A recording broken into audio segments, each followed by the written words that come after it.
bottom of the hierarchy of needs, and I'll work my way up, and then I'll explain what each one is. So at the bottom of our pyramid, it's a pyramid. So envision a pyramid, and at the bottom, our foundation is our basic set of needs, our physiological needs, which consist of everything we need on a day-to-day basis. The essentials: food, water, clothes, warmth, things like that, things that animals need as well, right? All of those are basic needs, and that stems at the bottom. So if your bottom needs are not getting met, it's very hard to start climbing and making your way to the top. So when you think about, why do I hate my life? Think about, are my bottom and basic needs being met?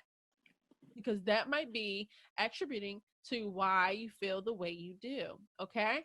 The next one is safety needs. Do I feel safe? And that can relate to income. That can relate to your environment. It can relate to so many things. Do I feel safe? Do I feel like I'm in a position where I can be my best self, where I can step out of my comfort zone? You know, so right after our basic needs is our need for safety.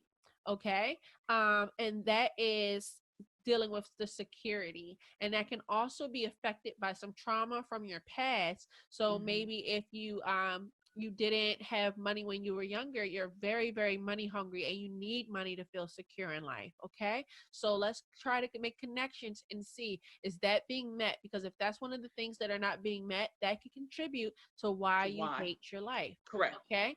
The next step up, we have belonging. And belonging goes with love and belonging. That deals with community, the relationships you have at work, the relationships you have with your family, the relationships you have with your friends.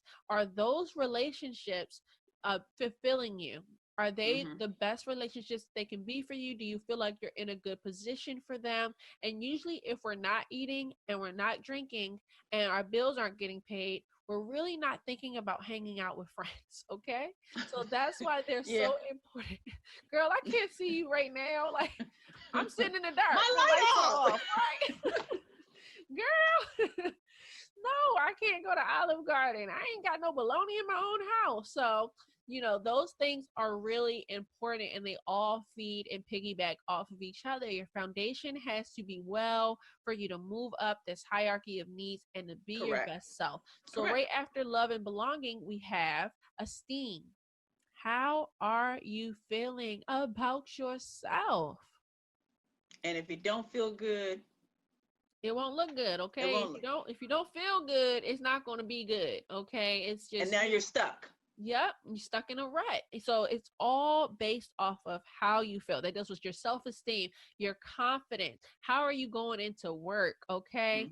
If your esteem is low, then of course you're going to feel down. Of course you're not going to feel like your best self. So that might be something on the pyramid that you need to focus on.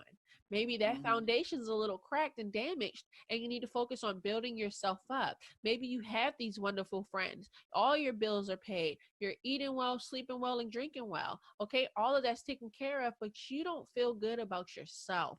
That will start to crumble some of those other things underneath of it, right? And then you can't reach the top of the pyramid, which is self-actualization. Right? The key is to continue to move up in life, and self-actualization deals with being your best self. Do you have room for being creative? A lot of artists, their creativity is being stifled because they don't have money to pay their bills. They didn't have a meal today. It's very hard for them to get into that creative flow when their anxiety is triggered and they're worried about all these other things. So everything feeds off of each other. So take a step back and look and say, is something off in my hierarchy of basic needs? Is there something here that's triggering something else, right? Because I know for me, if I don't eat, I don't have a good relationship with my family because I get angry, right? If that basic need isn't being met, I'm not going to be my best self, okay? So all of them are connected, all right? Correct. No, she doesn't get angry. She get hangry. I will fight. And so